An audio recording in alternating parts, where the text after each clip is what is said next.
Assalamualaikum warahmatullahi wabarakatuh.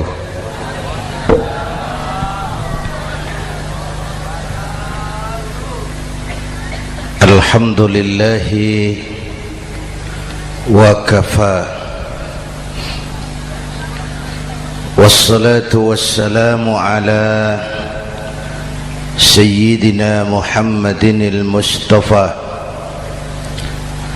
wa ala alihi wa ashabihi ahli sidki wal wafa, amma ba'd. Para ulama, para habaib, para masyayikh yang saya muliakan, yang terhormat Bapak Kapolres dan Bapak Dandim, Sahibul Bait, segenap keluarga besar Pondok Pesantren Raudhatul Muta'allimin Al-Aziziyah, bapak-bapak, ibu-ibu, hadirin hadirat ma'asyiral muslimin yang saya cintai. Saya bersyukur dapat menghadiri haflah Maulidin Nabiil Karim, dan saya bangga dan terharu dengan keberadaan Pondok Pesantren Raudhatul Muta'allimin Al-Aziziyah ini. Sekarang ini banyak orang bisa memberi contoh, tapi sedikit orang bisa menjadi contoh. Memberi contoh itu mudah, tapi menjadi contoh itu yang sulit. Oleh karena itu, pada kesempatan ini kita ingin mengambil contoh bagaimana Rasul melaksanakan perjuangan. Apa modal utamanya? Saya sampaikan 3 sajalah, mudah-mudahan selesai 10 menit. Yang pertama, modal utama perjuangan baginda Rasul adalah akhlakul karimah. Memperbaiki akhlak dengan akhlak. Oleh karena itu, surah Madu sudah selesai. Dari dan ke Madura jadi lebih mudah. Bahkan Madura akan jadi daerah industri. Tetapi yang kita ingin, Madura tetaplah Madura. Akhlak tidak boleh berubah. Zaman boleh berubah, akhlak tidak. Masa boleh berganti, tapi keyakinan tidak boleh mati. Nah, soalnya adalah kepada siapa kita harus berakhlak. Kita itu kan harus berakhlak kepada dua. Kita harus berakhlak pertama kepada Allah. Ini yang terpenting. 13 tahun Rasul berjuang di Mekah hanya memperbaiki akhlak kepada Allah, menanamkan tauhid, meluruskan akidah, membangun keyakinan. 13 tahun di Mekah itu, dengan perhitungan kalau fondasi kuat, bangunan aman. Kalau fondasi melenceng, bangunan bengkok. Kalau fondasi rapuh, bangunan runtuh. Bangunan bagaimana fondasinya, orang hidup bagaimana imannya. Kekuasaan dan jabatan baru ada manfaatnya kalau dipegang tangan orang beriman. Kalau tidak, yang muncul Fir'aun. Harta baru terasa manfaatnya kalau dipegang tangan orang beriman. Itulah sebabnya bangsa kita ini bukan cuma perlu orang pintar, kita perlu orang benar. Bahkan di masyarakat lebih baik benar tidak terlalu pintar ketimbang pintar tapi tidak benar.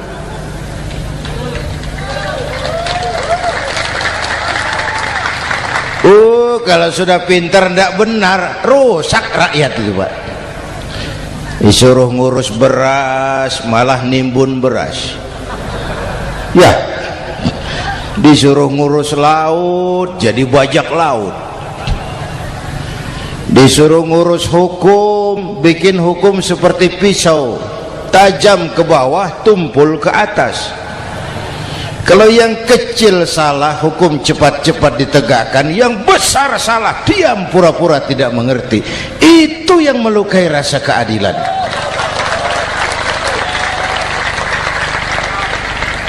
Mulai dari akhlak kepada Allah.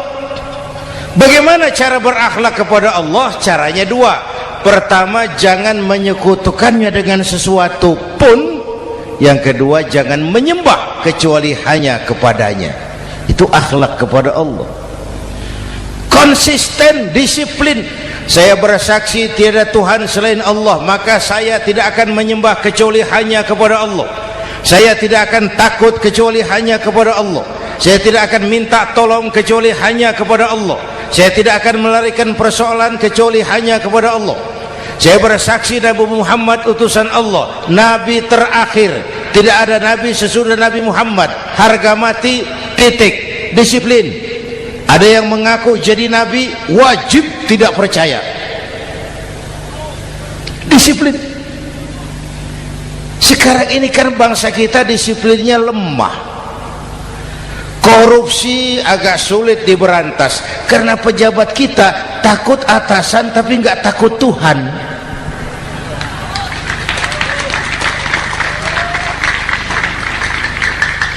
Itu sama dengan anak muda naik sepeda motor ngebut, lampu merah jalan terus, di stop sama polisi. Prit, iya Pak. Minggir, siap. SIM, ada Pak. SNK, ada Pak. Tahu kau lampunya merah? Tahu Pak. Kenapa lewat terus? Saya nggak tahu, ada Bapak. Itu disiplin kita. Tenang bener jawabnya, kayak orang nggak salah gitu.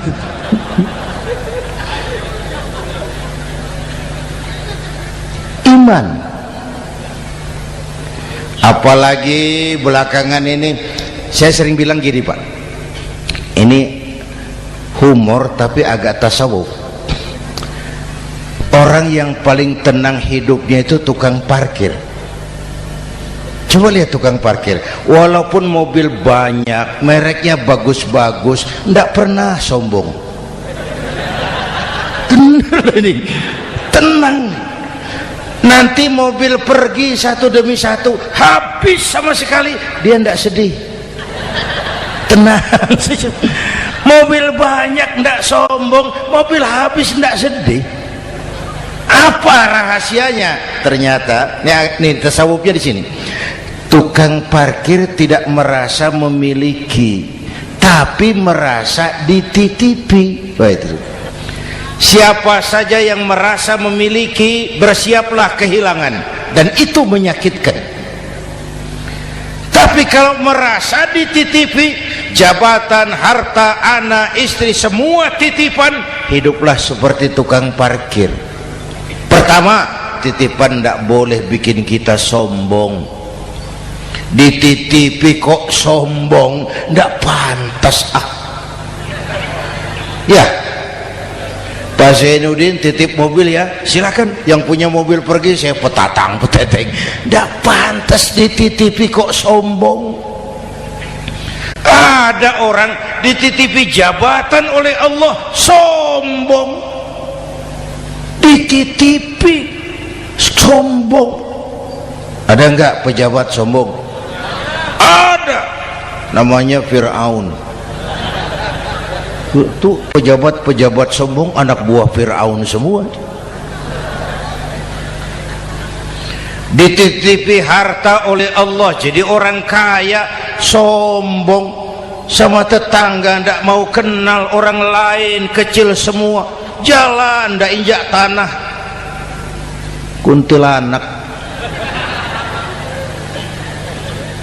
Yang kedua penting, titipan harus dijaga baik-baik. Kalau tidak, yang nitip marah. Yang nitip marah. Pak, titip sepeda motor, silakan. Waktu diambil sepeda motor, kaca spion pecah, knalpot hilang, bemper hancur. Marah enggak yang nitip? Marah. Saya kan titip, kenapa enggak dijaga baik-baik? Dititipi harta oleh Allah jadi orang kaya supaya bangun pesantren, bela yatim, santuni yang lemah. Pelitnya 17 setan. Yang nitip marah. Dititipi jabatan oleh Allah isinya korupsi saja, yang nitip marah. Nah, saya mau kasih lihat sekarang. Allah titip Indonesia. Allah titip Indonesia. Hai rakyat, ini Indonesia, aku titip, kata Allah. Sebentar, ada meja mau naik. Silakan Mas. Iklan. Ya, terima kasih. Jangan disangka kalau disediakan air teh pidatonya jadi lama. Dekorasi ini kok. Sampai mana tadi? Hai rakyat, ini Indonesia, aku titip, kata Allah. Ini negara besar dan kaya. Titipan ini ditebus dengan keringat, air mata, darah, dan nyawa.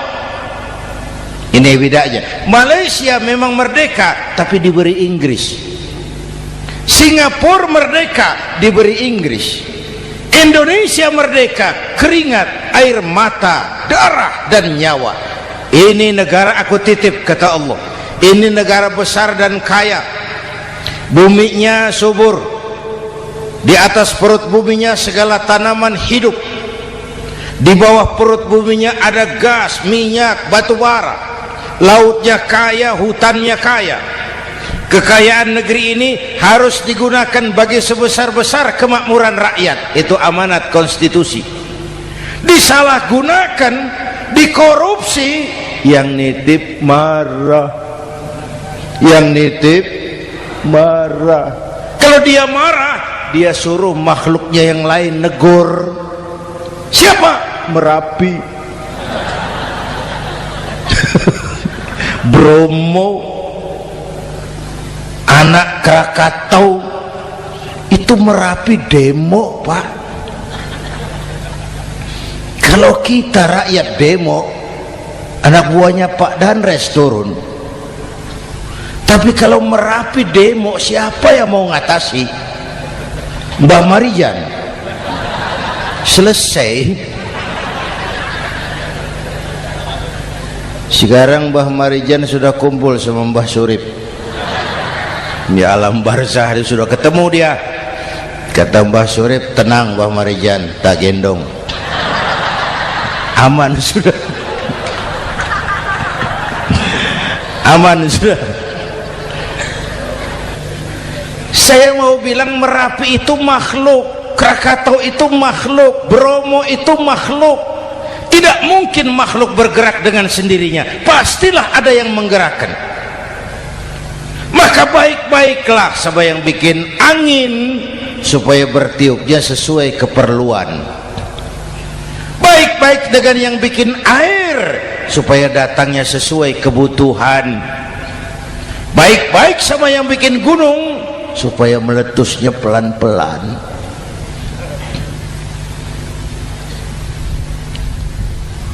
Bapak Ibu hadirin yang saya hormati, menjaga titipan.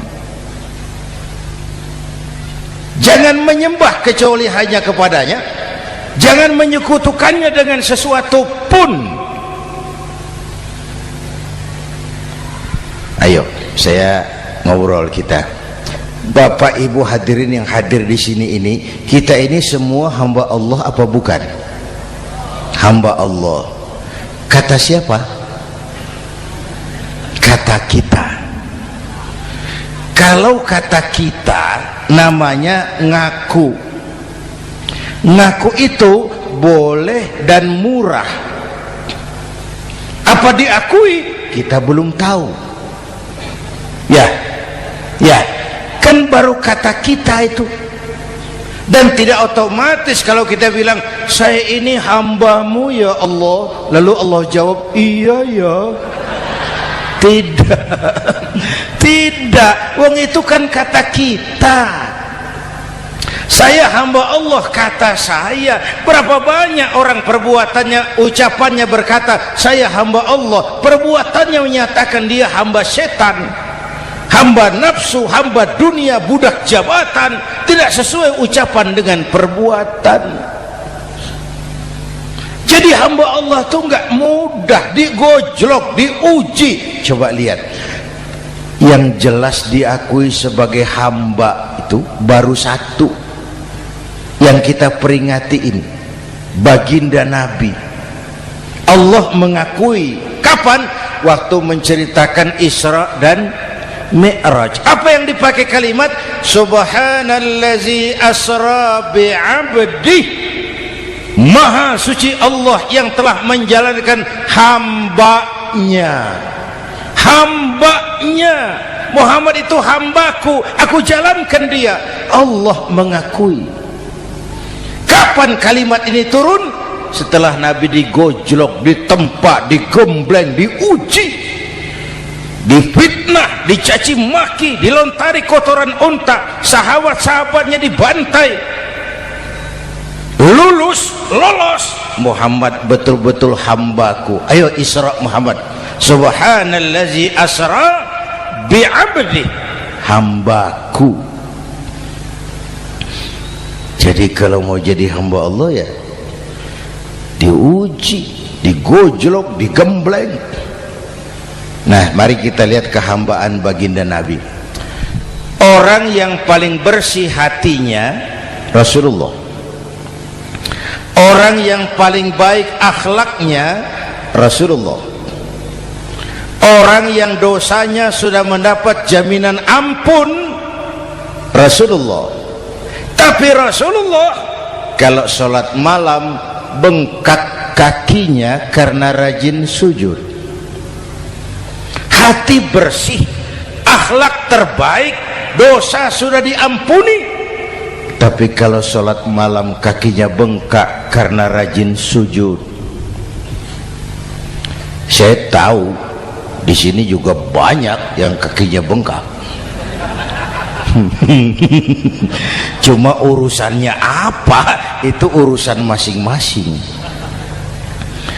Pada tingkat seperti itu Rasulullah, saya perlu Allah, saya perlu Allah, saya perlu Allah.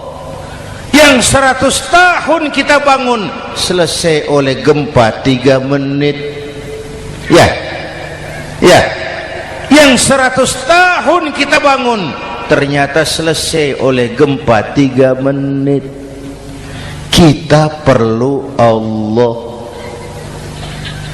kita perlu Allah. Makanya musibah itu kan kalau menimpa orang baik-baik namanya ujian. Kalau menimpa orang setengah baik itu paru-paru yang bikin malaikat bingung. Sholat rajin, maksiat tekun, baca Quran mau, fitnah orang hobi, ngaji nyolong jalan terus.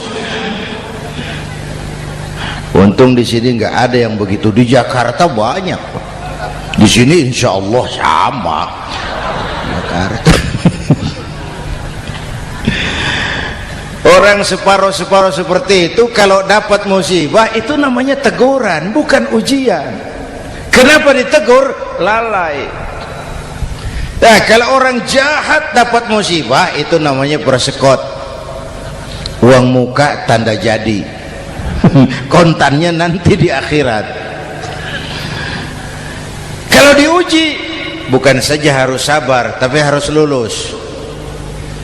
Kalau ditegur, introspeksi, perbaiki yang kurang, kurangi yang memang berlebihan. Bertali-tali, bersambung-sambung musibah ini, dan musibah kalau datang tidak pernah memilih, tidak pernah memilih.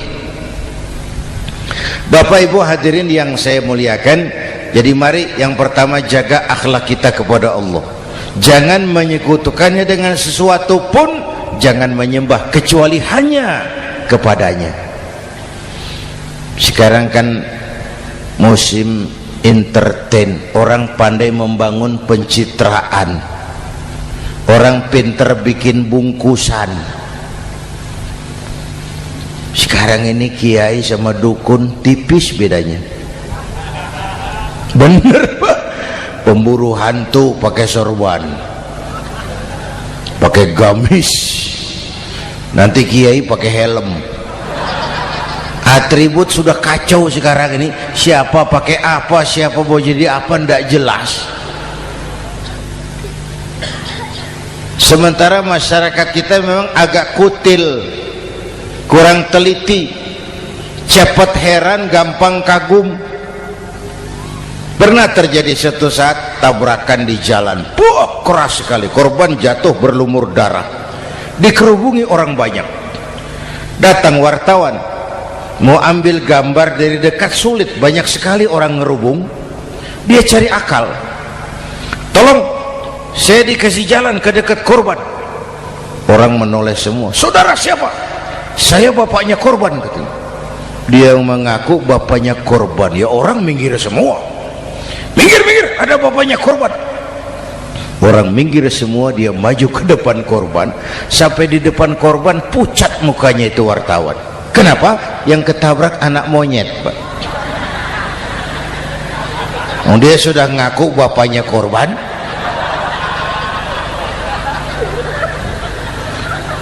Ini cerita pendek tapi pesannya dalam. Kalau belum kenal benar jangan cepat-cepat ngakui. Ya, rakyat harus cerdas sekarang ini. Emas pasti kuning, benar itu? Apa semua yang kuning pasti emas? udah cerdas lah itu, udah cerdas lah itu. Hati-hati, ini zaman pencitraan. Orang pandai bikin bungkusan. Oleh karena itu kita juga harus punya filter supaya tidak hanyut oleh kedangkalan-kedangkalan pencitraan itu. Satu itu akhlak kepada Allah. Yang kedua, kepada siapa kita berakhlak? Kepada sesama manusia. Kepada sesama manusia itu siapa? Pertama, sesama muslim. Malam ini saya hadir di sini, saya tidak merasa tamu. Saya hanya keluarga di tengah keluarganya. Bahwa saya lahir di Jakarta itu sih kebetulan. Saya enggak pesan. Yang kita tidak pesan jangan diributkan. Kita enggak pesan. Warna kulit seperti ini kita enggak pesan. Dari suku apa lahir kita enggak pesan. Potongan seperti ini kita enggak pesan. Islam membebaskan manusia dari ras diskriminasi. Pada waktu yang bersamaan Islam mengangkat harkat, derajat, martabat kaum wanita. Ini kasihan dari tadi nggak diajak ngomong nih. Pada waktu yang bersamaan Islam mengangkat harkat, derajat, martabat kaum wanita. Ibu-ibu mestinya lebih terima kasih sama Rasulullah. Sebelum Rasulullah datang, nasib perempuan menyedihkan, dilecehkan, harganya murah. Sebelum Rasulullah datang, murah. Sebelum Rasulullah datang, murah. Coba lihat wanita sebelum Islam, sedih, dilahirkan hanya untuk melahirkan, alat pemuas nafsu. Kalaupun berperan, peranannya cuma segitiga, dapur sumur kasur, kasur sumur dapur. putar-putar di situ saja, tidak usah di Arab, dunia, di Jawa. Raja-raja Jawa sebelum kenal Islam seenaknya ngumpuli perempuan kan, selirnya yang 30, 50. Sultan-sultan di Turki piara harem ratusan orang perempuan. Kaisar terakhir dinasti Ming Cina bangun istana 1000 kamar, istrinya 1000. Innalillahi wa inna. Itu saya coba pikir, raja kalau istrinya 1000, kapan pakai kolor itu raja?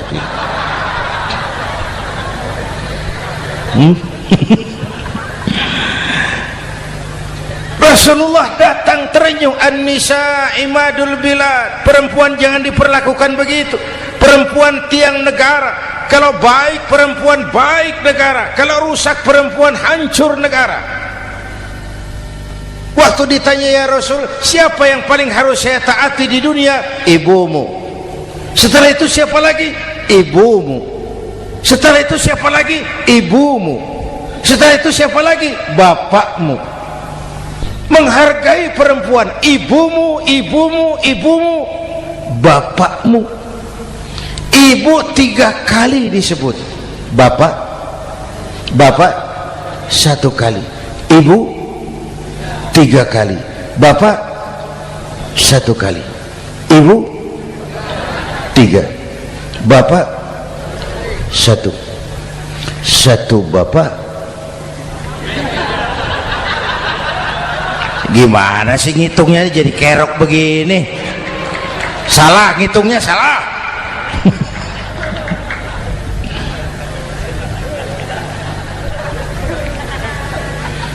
Lalu dicairkan kehidupan kemasyarakatan di masjid. Masya Allah, masjid itu pendidikan demokrasi betul. Pertama, siapapun masuk masjid copot sandal, buka sepatu. Benar itu? Ini masyarakat yang mau kita bangun.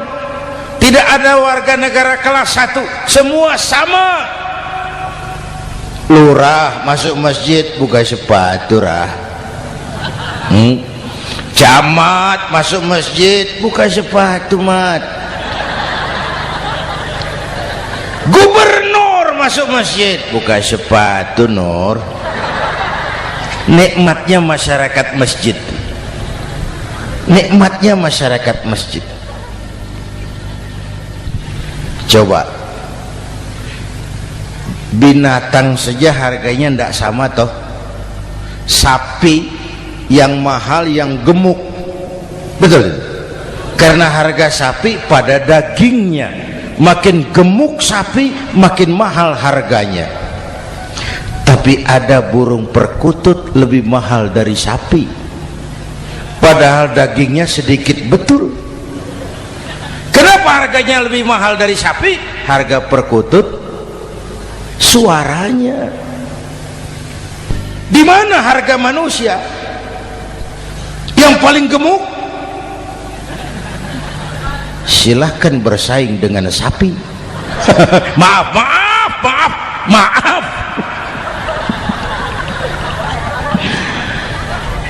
Inna akramakum indallah atqakum. Masyarakat masjid sudah copot sandal, buka sepatu, sudah masuk ke dalam sholat berjamaah. Kalau sudah ke dalam sholat berjamaah, tidak pernah kita usil dari mana orang datang, yang penting kemana dia menghadap. Itu masyarakat masjid. Dari mana kamu? Dari kidul, Pak, madhab ngulon. Kamu dari mana? Dari lor, Pak, madhab ngulon. Kamu dari mana? Dari kulon, madhab ngulon juga. Ini kan konsep bineka tunggal ika. Dari manapun orang datang, apapun warna kulitnya, dari suku apapun ia dilahirkan, kalau akidahnya sama, itu saudara kita. Lalu sholat berjamaah. Apa itu? Hidup bermasyarakat, berbangsa dan bernegara. Harus ada imam, harus ada makmum. Kenapa? Ini saya harus agak hati-hati ya, pakai sarung angin ini. Apa tadi ngomong apa saya? Sholat berjamaah, bermasyarakat, berbangsa dan bernegara. Ada imam, ada makmum. Siapa makmum? Kita ini rakyat. Siapa imam? Para pemimpin negara. Apa bedanya? Imam harus dipilih.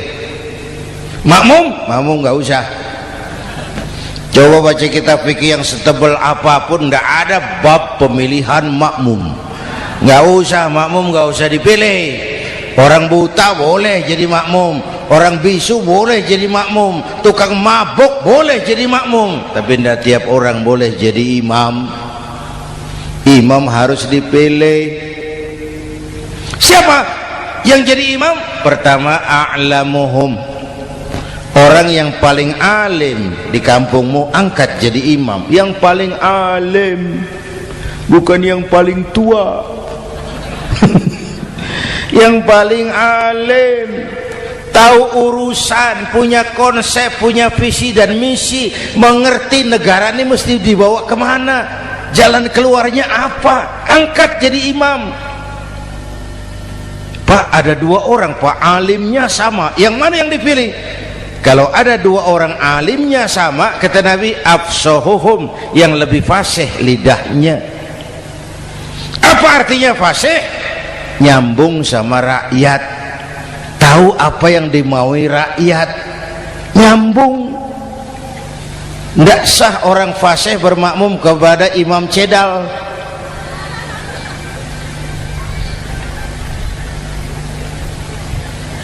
Kenapa, Bu? Nyambung. Capek kalau punya imam gak nyambung sama makmum.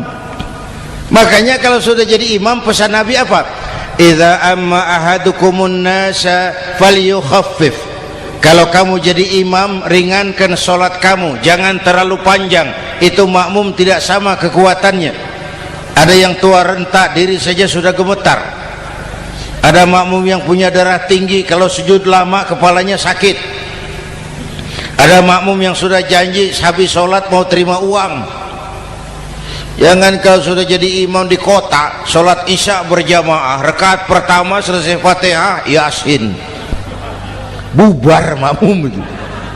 Jadi imam jangan terlalu lama, kayak Husni Mubarak tuh kelamaan jadi imam 30 tahun, rakyat capek.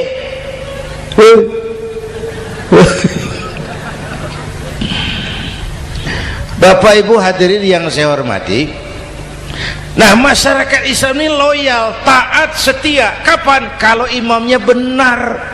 Imam takbir, makmum takbir, imam ruku', makmum ruku', imam i'tidal, makmum i'tidal, imam sujud, makmum sujud. Tapi masyarakat Islam tidak buta. Imam keliru, makmum wajib menegur. Ya.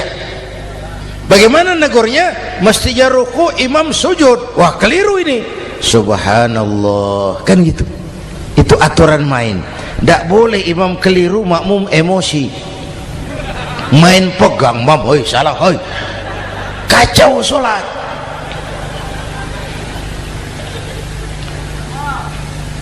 Imam buang angin, apa makmum lalu berkata, demi kesetiaan saya kepada imam, imam buang angin, saya lebih keras lagi. Goblok. Iyyaka na'budu wa iyyaka nasta'in. Sampai situ imam buang angin, minggir. Tidak usah ribut. Yang di belakang satu orang maju ke depan, lanjutkan pekerjaan imam. Yang penting imam tahu diri, buang angin, minggir. Ini negara rusak karena imam sudah buang angin. Tenang aja, kayak orang nggak salah itu loh.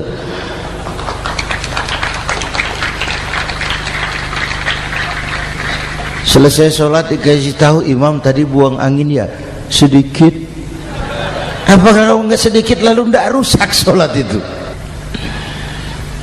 Nah, dalam berjaga akhlak kepada sesama, ayo kita jaga kesatuan, persatuan, kerukunan, kekompakan.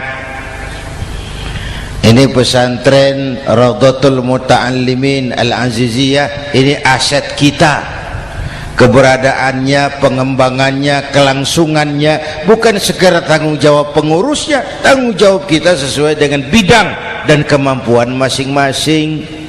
Yang punya jabatan bantu dengan wewenangnya, yang punya harta bantu dengan uangnya, yang punya tenaga bantu dengan tenaganya, yang bisa doa bantu dengan doanya, yang tidak bisa apa-apa bantu dengan diam. Diam saja lumayan loh itu membantu. Bapak Ibu hadirin yang saya hormati, saya ingat almarhum Panglima Besar Sudirman pernah bilang, kamu itu kalau mau menang harus kuat, kalau mau kuat harus bersatu, kalau mau bersatu hidupkan semangat silaturahmi. Mau menang harus kuat, mau kuat harus bersatu, mau bersatu hidupkan silaturahmi. Bapak Ibu hadirin, rukun antar umat seagama. Beda pendapat boleh, marah jangan. Kalau di Jakarta kan sekarang lagi musim apa itu wahabi yang bid'ah, sedikit bid'ah itu. Saya sih bilang yang suka tahlil bagus, terusin. Yang nggak suka tahlil nggak apa-apa, tapi jangan mencaci maki yang suka tahlil. Orang yang mabuk masih banyak kok yang tahlil dicaci maki. Kita ini seperti orang kurang kerjaan. Waktu guru saya Hadratul Mukarram Ki Haji Dr. Idham Khalid wafat, saya ajak orang baca Fatihah. Selesai, saya lagi duduk di belakang, seorang pengusaha nemui saya, Kiai, kenapa? Saya coba ingin kepastian. Apa? Orang yang sudah mati dibacakan Fatihah itu apa pahalanya sampai? Saya bilang gini, Mas, kamu kalau nggak percaya mati aja dulu. Saya bacain Fatihah, tunggu di sono. Kalau nggak nyampe balik lagi nggak apa-apa.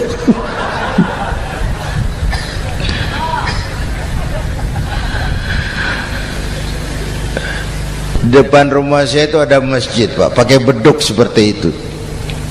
Ada teman saya Kiai pakai beduk masjidnya. Iya pakai. Kan Rasulullah tidak pakai. Tidak memang bid'ah tuh. Oh, siapa bilang? Beduk itu bukan agama, itu budaya, tanda masuk waktu. Bukan manggil orang sholat. Manggil orang sholat pakai azan. Tanda masuk waktu, itu hebatnya Wali Songo, pakai beduk. Kalau nggak mau pakai beduk boleh, teriak-teriak juga boleh. Maghrib, maghrib, boleh. Tapi Wali Songo kan bijaksana, pakai beduk saja, sekali pukul satu desa dengar. Itu bijaksananya dakwah Wali Songo. Kalau beduk dianggap bid'ah, miskin kita. Itu budaya. Seperti sepeda motor, itu budaya. Kalau beduk dia nggak bid'ah, sepeda motor bid'ah tuh. Rasulullah nggak pakai, jual, beliin unta.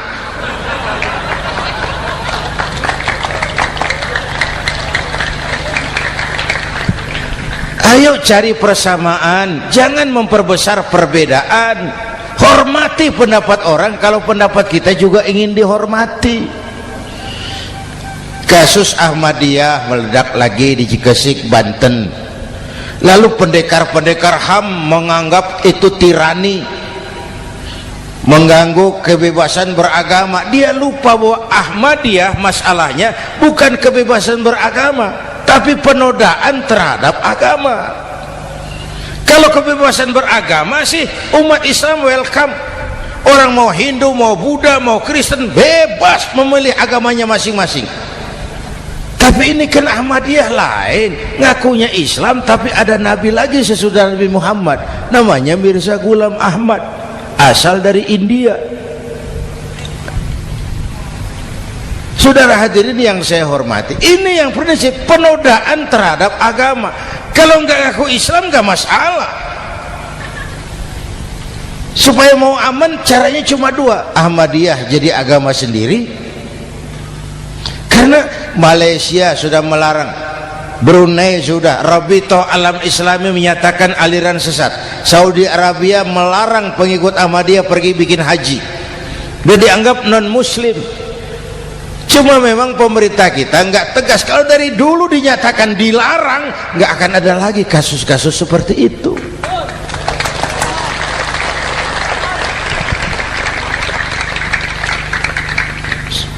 Nah, selain itu kita umat juga harus disiplin. Coba sudah berapa banyak nabi bermunculan di Indonesia. Dan Indonesia ini saya heran, Indonesia ini pasar bagus, Pak. Kalau ada nabi, ada aja pengikutnya, saya heran tuh. Indonesia ini pasar bagus. Ada Ahmad Musaddiq Al-Qiyadah, jadi nabi.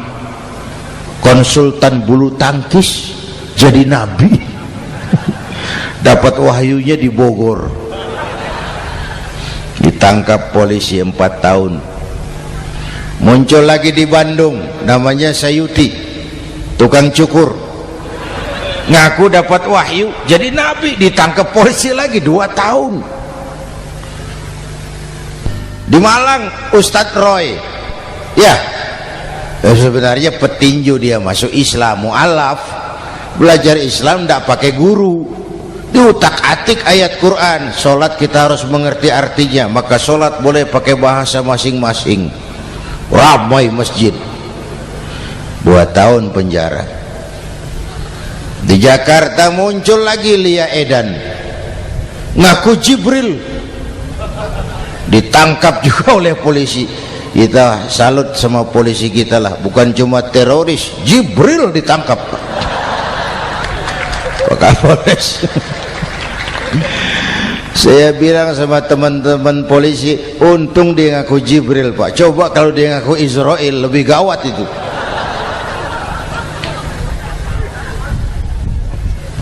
Yang parah, antara Cirebon Losari, dia perbatasan Jawa Tengah Jawa Barat, pernah muncul agama baru namanya agama Jasun, agama Jawa Sunda, agama Jasun Jawa Sunda.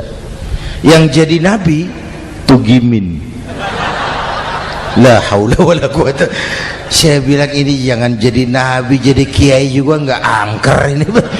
Al Mukarram Bapak Kiai Tugimin, nggak enak. Yang lebih ndak enak selawatannya loh itu. Kalau kita kan tadi nikmat tuh, ya Habibi ya Muhammad, nikmat rasanya itu. Coba ganti sama yang tadi, wah enggak, ya Habibi ya Tugimin, enggak enak itu, Pak. Jadi umat Islam itu sangat menghormati orang lain agama. Soal agama orang lain, lakum dinukum, awas hati-hati kalimatnya. Kita menghormati orang lain agama. Soal agama orang lain, lakum dinukum. Kita memang yakin cuma Islam agama yang benar, tapi bukan berarti kita boleh menghina agama orang lain. Kenapa? Kalau agama kita yang dihina, kita kan sakit hati. Orang lain sama dong. Itu sebabnya Allah berpesan, jangan kau caci maki Tuhan mereka, karena mereka akan balas mencaci maki Tuhanmu. Dan itu artinya mencaci maki aku, kata Allah. Jelas ini? Jelas? Justru karena umat Islam mayoritas di Indonesia, maka kerukunan antar umat beragama terjaga dengan baik. Kalau umat Islam mau main kasar, mau main kayu, mau main keras, umat Islam ini 85%, yang lain pasti selesai. Saya jamin selesai. Tapi kan tidak. Kita sadar betul ini negara Pancasila. Kita sadar betul bahwa kita harus menghargai orang lain agama, menjaga kerukunan, rukun antar umat beragama. Yang ketiga, rukun antar umat beragama dengan pemerintah. Dulu kiai saya bilang, sultanun zulum khairum min fitnatin tadum. Pemerintah yang jelek pun sebenarnya masih lebih lumayan ketimbang tidak ada pemerintahan, kalau itu ukurannya. Coba umpama nanti Pak SBY sudah terlalu pusing, lalu pengumuman jam 000, seluruh rakyat Republik Indonesia saya umumkan mulai malam ini tepat jam 000 pemerintah bubar. Ayo bayangkan seperti apa kita tanpa pemerintah. Hukum rimba, yang kuat menekan yang lemah, yang kaya merampok yang miskin. Rumah saudara dirampok, lapor ke polisi, kata Kapolres, maaf polisi baru bubar. Hak asasi diinjak-injak, lapor ke pengadilan, pengadilan bubar. Masih ada pemerintah saja yang kuat suka menekan yang lemah, apalagi kalau tidak ada pemerintah. Karena itu ulama dan umara dua pilar utama. Kalau kuat keduanya, kuatlah masyarakat. Kalau rapuh keduanya, maka rapuhlah juga masyarakat. Bapak Ibu hadirin yang saya hormati, ini yang kedua, kita harus berakhlak kepada sesama. Yang ketiga, kepada siapa kita harus berakhlak? Kenapa? Iya, saya cuma lihat jam. Yang ketiga, kepada siapa kita harus berakhlak? Kita ini harus berakhlak kepada makhluk Allah yang lain di luar manusia. Kepada air kita harus berakhlak loh Pak. Saya dulu remaja ngaji fikih, kiai ngajar makruh buang air kecil di tanah yang berlubang. Saya protes, kenapa makruh kiai? Pertama, untuk kesehatan, siapa tahu di lubang yang kau kencingi ada gas beracun. Kalau tidak kiai, kalau tidak maka artinya kau harus melindungi binatang yang ada di dalam lubang.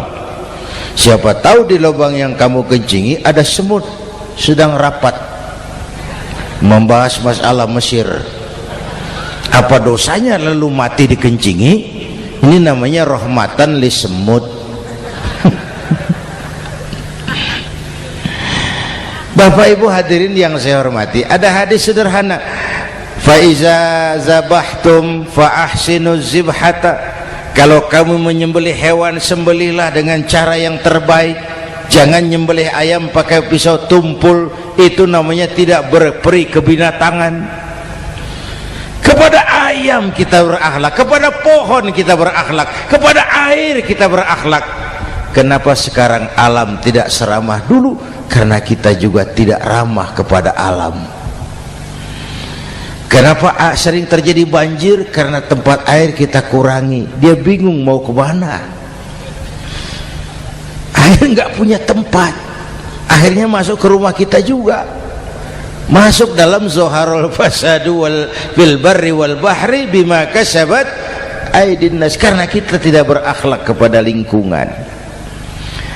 Bapak Ibu hadirin yang saya hormati, jadi itu yang pertama, modal utama perjuangannya akhlakul karimah. Mau sukses, utamakan akhlak. Industrialisasi boleh terjadi di Madura, jalan berhotmik licin, oke, listrik masuk desa, alhamdulillah, tapi akhlak jangan berubah, akidah jangan goyah.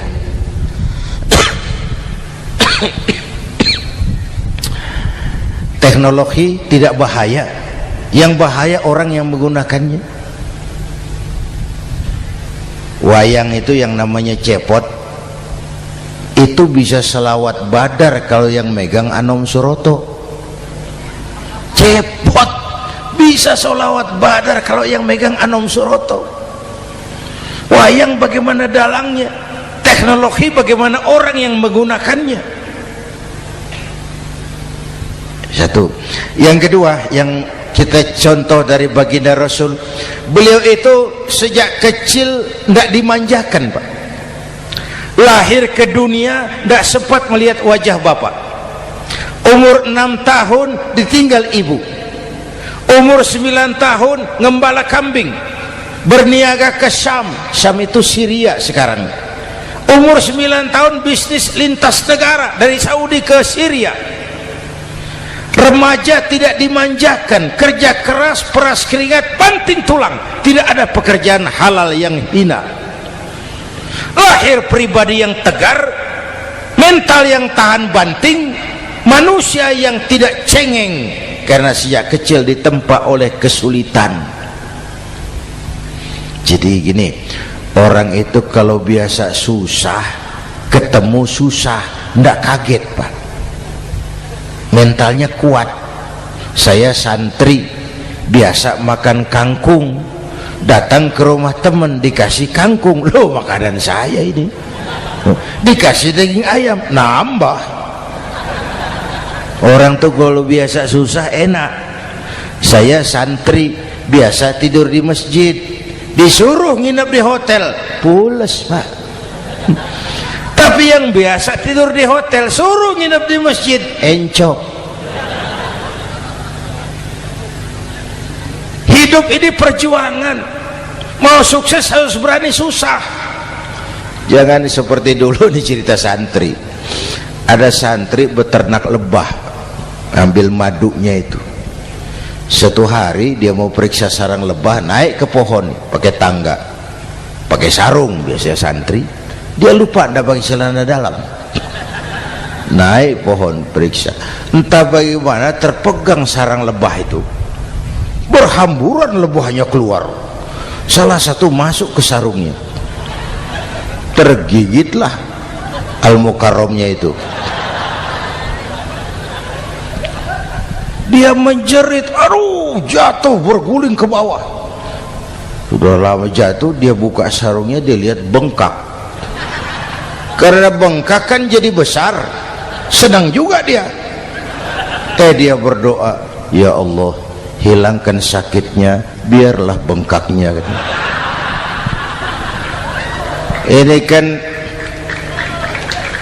Ini doa orang nggak konsekuen. Bengkak dan sakit itu paket. Mau bengkak ya harus berani sakit. Masa sakitnya bengkaknya mau, sakitnya nggak mau. Itu satu tuh. Yang kedua, kita ini sering kalau punya cita-cita sering seperti rapat tikus. Satu hari sekelompok tikus rapat paripurna tikus untuk mengantisipasi bahaya kucing. Bagaimana supaya kucing itu jangan lagi mengganggu kita? Akhirnya ada yang mengusulkan begini, bagaimana kalau di leher kucing kita gantungkan lonceng, supaya kalau dia datang dari jauh suaranya sudah kedengaran dan kita bisa lari menyelamatkan diri. Wah, cerdas dia. Setuju semua. Setuju, bagus. Nah, oke. Waktu pembicaraan dilanjutkan, tikus mana yang mau menggantungkan lonceng ke leher kucing? Rapat bubar. Setuju, akur. Iya. Waktu kerja selesai. Bapak Ibu hadirin yang saya hormati, terutama anak-anak saya, para santri, remaja, pemuda. Hidup ini persaingan. Bapakmu tamat SD, nak kau sarjana. Bapakmu cuma jadi RT, nak kau camat. Bapakmu tukang tabal ban, kau harus punya pabrik ban. Anak saya pertama dulu, saya titip mondok di Tebu Ireng. Tahun pertama pulang saya kontrol, sini kau, apa hasilmu setahun di pesantren? Dia sodorkan saya sebuah piagam penghargaan juara lomba pidato di pondoknya. Saya heran, ini anak di rumah jarang ngomong, kok bisa jadi juara pidato? Saya tanya, kamu bisa pidato, apa yang dipidatoin? Dia bilang, kan kaset ayah dihafalin gitu. Ya saya ketawa juga, waktu itu dia masih anak-anak. Baiklah, tapi apa cita-citamu? Saya kepengen seperti ayah. Wah, kau ini salah. Kalau aku ayahmu di matamu menurutmu hebat, mestinya kau 10, 100, 1000 kali lebih hebat dari orang-orang yang kau anggap hebat, karena tantanganmu akan lebih berat dari tantangan yang aku hadapi sekarang. Kalau kau sama dengan aku, kau ditinggalkan zaman karena kau tidak mampu menjawab tantangan zamanmu. Bapak Ibu hadirin yang saya hormati, persaingan tajam, tantangan makin berat. Oleh karena itu diperlukan semangat yang dicontohkan Nabi. Kerja keras, peras keringat, banting tulang. Tidak ada pekerjaan halal yang hina. Sejak kecil ditempa oleh kesulitan. Asal jangan seperti saya tadi ngobrol sama teman-teman, sekarang ini di negara kita banyak politisi miskin negarawan. Pejabat-pejabat kadang-kadang kalau ngelihat rakyat tuh komentarnya nggak berpihak kepada rakyat. Saya ingat waktu Mentawai dihantam gempa, Nias hancur, infrastruktur hancur, rumah rakyat luluh lantak. Ketua DPR Pak Marzuki Ali bilang, bagaimana itu rakyat? Ya itu resikonya punya rumah di pinggir laut. Waduh, ini bukan komentar pemimpin, rakyat lagi susah kok dibilang kayak gitu. Saya prihatin dengan ucapan kayak gitu. Waktu cabai 100.000, di sini berapa sekarang? Sama ya. Waktu cabai mahal, ada pejabat bilang rakyat suruh nanam cabai aja di halaman rumahnya. Ini kan nggak solutif dan nggak cerdas. Cabai naik, rakyat suruh nanam cabai. Nanti beras naik, rakyat suruh nanam padi. Yang saya khawatir kalau telur mahal, apa rakyat suruh betelur gitu? Ini kan nggak cerdas dan nggak solutif. Bapak Ibu hadirin yang saya hormati, apalagi tadi sudah saya bilang di awal, kita ini bangsa yang ditempa oleh kesulitan. Mau merdeka saja dengan keringat, air mata, darah dan nyawa. Kita tidak boleh cengeng menghadapi kesulitan ini. Tegar, tahan uji, tahan banting, dan seterusnya. Itu hal yang kedua. Yang ketiga, terakhir, Rasulullah itu sosok yang ibadahnya luar biasa. Tadi sudah saya jelaskan sebagian. Ibadahnya luar biasa. Ayo kita bantu keamanan negeri kita ini. Dengan apa? Istighfar.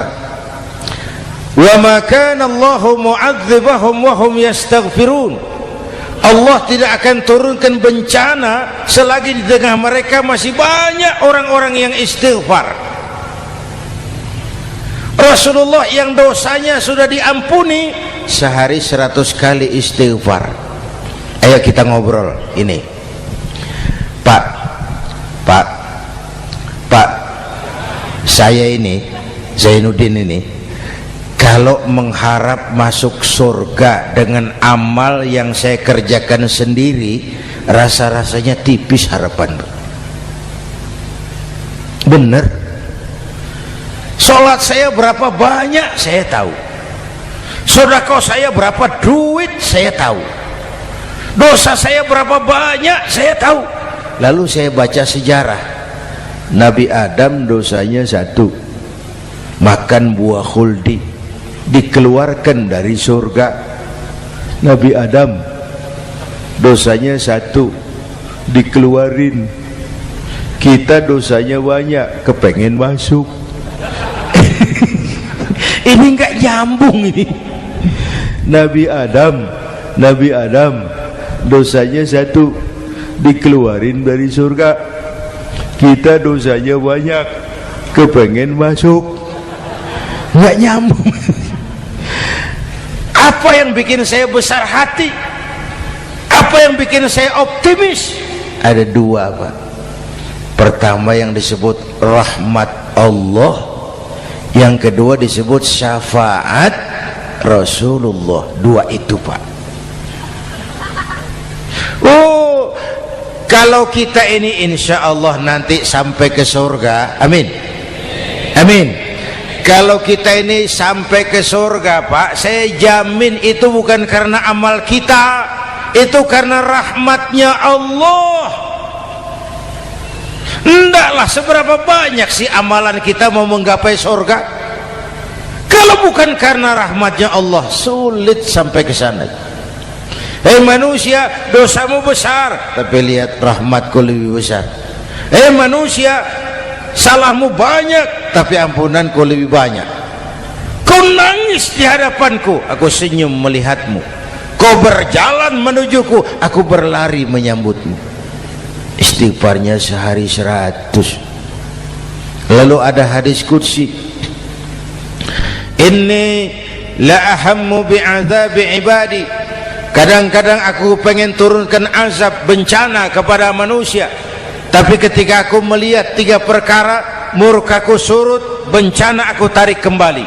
Coba perhatikan hadis kursi ini. Allah mau marah hendak jadi, bencana ditarik, musibah diangkat. Kenapa? Ada yang meredam murka Allah. Allah enggak jadi marah. Siapa? Pertama, suyukhan rukka.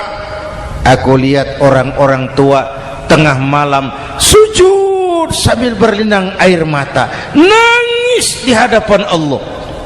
Itu kita hutang jasa loh Pak sama orang-orang yang tengah malam sujud nangis di hadapan Allah. Lihat yang begitu Allah tidak jadi marah tuh. Saya tahu nih bapak-bapak nih, ibu-ibu kan suaminya sering bangun tengah malam ya Bu, kencing bikin bingung malaikat. Sudah mau ditulis tahajud, kencing doang. Kata malaikat, sialan, hampir salah tulis.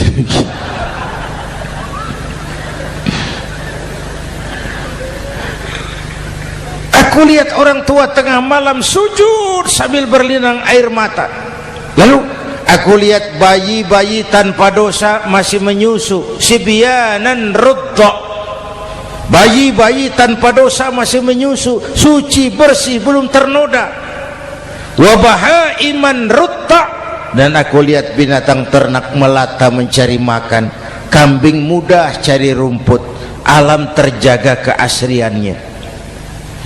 Bagaimana bencana nggak mau nambah? Kita mengamalkan hadisnya juga terbalik. Yang diminta itu orang tua tengah malam sujud, bayi tanpa dosa nyusu. Sekarang bayi tanpa dosa dibuang ke tempat sampah gara-gara orang tua tengah malam nyusu. Terbalik namanya. Yang diminta itu orang tua tengah malam sujud, bayi tanpa dosa nyusu. Ini bayi tanpa dosa dibuang ke tempat sampah gara-gara orang tua tengah malam.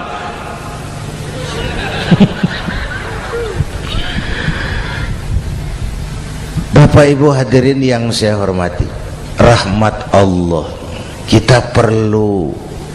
Yang kedua, syafaat Rasulullah. Mari saya cerita syafaat sedikit. Ini sudah jam 00:05 ya. Ini kalau hitungan Indonesia ini sudah ganti hari, Pak. Jadi inilah ceramah terpanjang di dunia. Bayangkan saya pidato dari hari Selasa sampai hari Rabu.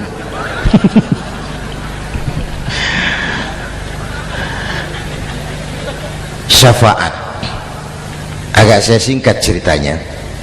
Nanti itu Pak, setelah alam ini hancur sehancur-hancurnya, bumi gempa, gunung meletus, air laut tumpah ke darat, halilintar menyambar, planet-planet bertabrakan, semua yang hidup mati bareng tanpa persiapan, termasuk malaikat mati. Yang tinggal cuma Allah sendirian. Yang lain hancur semua, tinggal Allah sendirian. Allah patroli, berseru-seru, limanil mulkul yaum, ahai siapa penguasa hari ini? Mana Fir'aun yang ngaku Tuhan, nongol kalau memang Tuhan. Mana Abrahat, mana Namrus, mana itu Benito Mussolini, mana itu Adolf Hitler, mana itu Hosni Mubarak. Penguasa-penguasa yang ngaku berkuasa, nongol kalau memang penguasa. Gak ada yang jawab Pak, semua sudah rebah. Allah lalu berkata, la ilaha illa ana. Ternyata tidak ada Tuhan lain selain aku. Allah sombong waktu itu. Kalau Allah sombong itu pantas. Hadis qudsi mengajarkan al-kibriya'u libasi, sombong itu pakaianku, kata Allah. Cuma aku yang pantas pakai. Kamu manusia nggak pantas pakai pakaianku, kebesaran. Pakaian Allah mau dipakai, sombong itu pakaian Allah, cuma Allah yang pantas pakai. Nanti itu yang pertama dihidupkan bukan kita, malaikat dihidupkan lebih dulu. Tiupan pertama, malaikat hidup semua, diatur panitia akhirat. Yang nyambut tamu siapa, yang pimpin marawis siapa. Malik siap, sediakan neraka, aku mau bakar itu bajingan tengik yang waktu di dunia nggak mau sujud, jauh dari ulama, tinggal di masyarakat jadi biang kerok, sama yatim kejam. Sediakan neraka. Baik Ridwan, iya, sediakan surga. Aku mau balas hamba-hambaku yang waktu di dunia rajin sujud, dekat dan cinta kepada ulama, santun kepada yatim, suka menolong orang yang memerlukan pertolongan.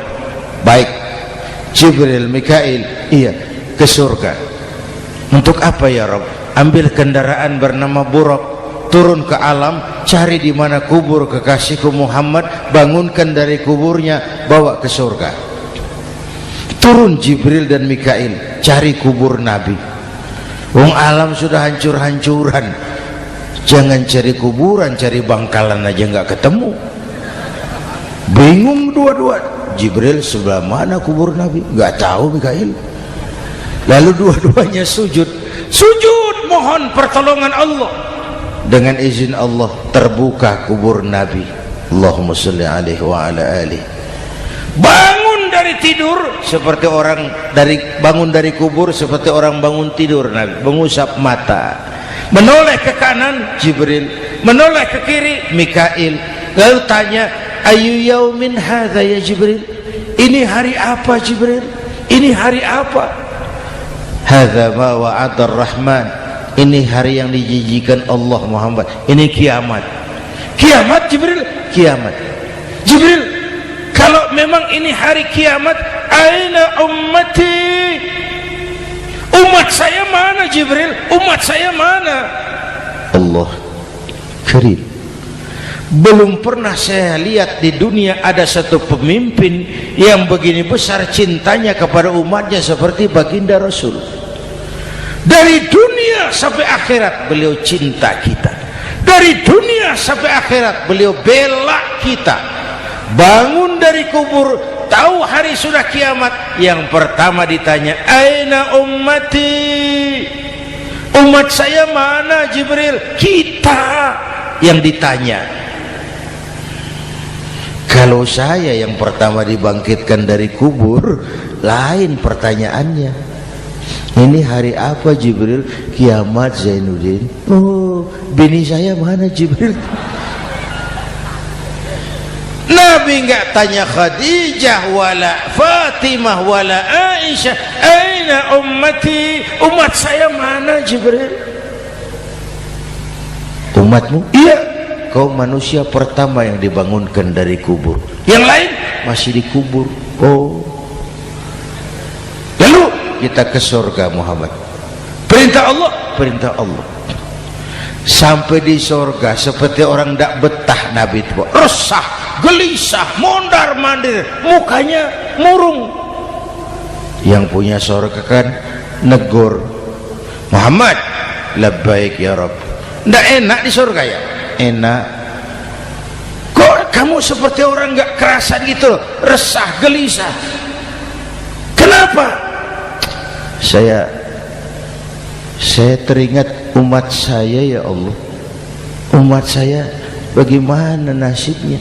Iya, saya sudah enak di DPR. Salah. Saya sudah enak di surga, gaji cukup, kursi empuk, dapat mobil dinas. Nggak. Umat saya yang waktu kampanye kepanasan itu gimana nasibnya?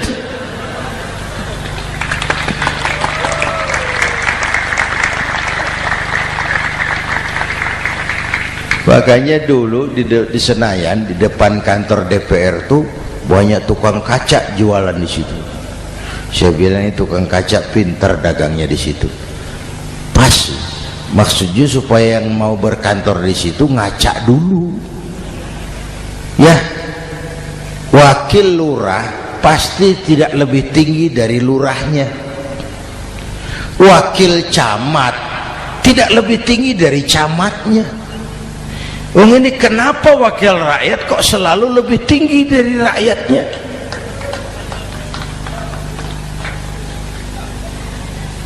Kan yang memberikan mandat kita rakyat. Kemerdekaan bertujuan mengantarkan rakyat ke gerbang kesejahteraan.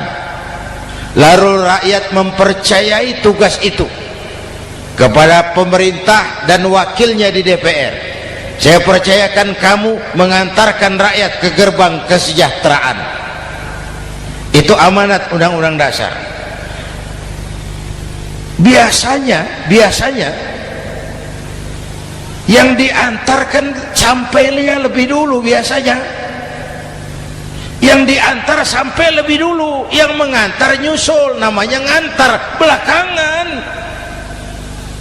Ini lebih cepat wakil rakyatnya makmur daripada rakyatnya. Yang mau nganter makmurnya lebih dulu dari yang mau diantar. Yang diantar kelelerahan di jalanan, yang mengantar udah sampai. Jadi bagaimana Muhammad? Saya minta izin mau keluar, tengok saya punya umat. Oke, saya potong ceritanya. Saat manusia dibangkitkan dari kuburnya masing-masing, Masya Allah, Masya Allah, saya nggak sanggup bayangkan jumlah manusia yang hidup di muka bumi sekarang kan 6 miliar. Cina berdua, India 2,5 miliar. Cina 1,5 miliar, India 1 miliar rakyatnya. Berdua sudah 2,5 miliar. Itu kalau kencing bareng banjir besar. Bayangkan manusia dari awal sampai akhir berapa puluh miliar kumpul di padang mahsyar. Subhanallah. Sibuk, panik, bingung mau disidang di hadapan Allah. Sebagian kumpul di pojokan berunding, kita mau disidangi. Terus ayolah kita cari bantuan. Kemana? Adnan Buyung. Begini. Kita ini kan anak cucu Nabi Adam. Pantas dong kita minta tolong sama beliau. Yuk, setuju. Berangkat cari Nabi Adam. Ya Adam, anta abal bashar. Adam, tuan datuknya manusia. Kami cucu kamu, anak turunan kamu mau disidang. Tolong kami Adam, tolong. Kata Nabi Adam, ora iso mas, rombongan Jawa aku naik mumet lagi sama Nabi Nuh saja. Nuh bilang tidak bisa, saya juga punya masalah, pernah minta obat ditenggelamkan. Ibrahim barangkali. Semua Nabi hand up, angkat tangan. Dikala itu yauma la yanfa'u malun wala banun, di mana harta tidak ada lagi artinya, anak-anak tak jadi beban, tiap orang sibuk dengan urusannya sendiri-sendiri. Saat itu ada satu pemimpin, Allahumma salli alaihi wa ala alihi, diizinkan Allah, dikala semua nabi yang lain angkat tangan hand up, beliau malah ummati ana laha, ta'ali ummati, ta'ali ummati, umatku sini, umatku sini. Beliau memanggil-manggil umatnya. Yang bagaimana yang dipanggil? Ada hadis, inna ummati ya'tuna yaumal qiyamah ghurran muhajjalin min atharil wudu. Umatku besok di akhirat datang menghadap Allah dengan muka bersinar-sinar karena sering wudu. Sering wudu kan sering sujud. Masa cuma wudu tapi enggak sujud? Itu nanti ndak usah mengaku Rasul yang panggil, sini umatku. Tapi kalau muka enggak pernah wudu, enggak pernah sujud, merangkak di depan Nabi, saya umatmu ya Rasul. Kata Nabi, umat saya enggak ada yang kumbal gini. Dikala itu beliau berkenan memberikan syafaat. Syafaat itu saudara-saudara, saya pakai sarung, sobek sedikit. Syafaat itu nambeli, itu loh. Salat saya kurang sedikit, sedekah saya campur riak sedikit, puasa saya tidak ikhlas sedikit, ditutup dengan syafaat. Saya mau dagang, perlu modal 20 juta, saya punya uang 15 juta, yang 5 juta syafaat. Jadi harus ada modal. Kalau sholat tidak pernah, sedekah tidak pernah, lalu syafaatnya dari mana? Yang dapat tambelan itu yang punya sarung bolong, punya sarung sobek, ditambal dengan syafaat. Lah kalau tidak ada sarung, apa yang mau ditambal? Ya. Nah, mudah-mudahan kita semua mendapat rahmat Allah dan mendapat syafaatnya Rasulullah Sallallahu Alaihi Wasallam. Bapak Ibu hadirin, sudah 7:30 lewat 4 jam. Saya pun kangen, tapi hari sudah larut. Insya Allah lain kesempatan kita jumpa lagi. Terima kasih kepada Al-Mukarramun, para ulama, para habaib, pengasuh pesantren Raudhatul Muta'allimin Al-Aziziyah, dan semua yang hadir. Mudah-mudahan yang saya sampaikan ada manfaatnya. Usikum wa iyaya bitaqwallah. Aqulu qawli hadza fa astaghfirullahal azim li wa lakum. Wassalamu alaikum warahmatullahi wabarakatuh.